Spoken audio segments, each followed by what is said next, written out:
guys, tayo ay magluluto ngayon ng English breakfast. Kaya tayo ay nagpa-fry ng 3 eggs. Kaya panoorin hanggang dulo, makikita nyo ang yummy English breakfast.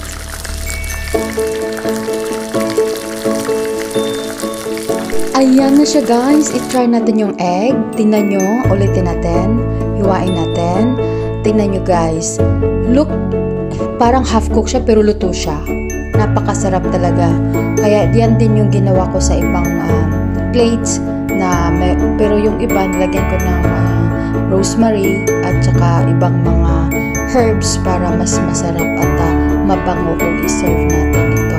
Kaya ayan, dandan natin paikutin at pinofocus po natin para makikita nyo talaga yung napakabangot, napakasarap at ang ganda ng pagkaluto ko guys. Ayan, ito naman ay may baked beans. Yung isang plate na ginawa ko ay wala siyang baked beans. Ito ay para sa isa kong customer, ang amo ko po.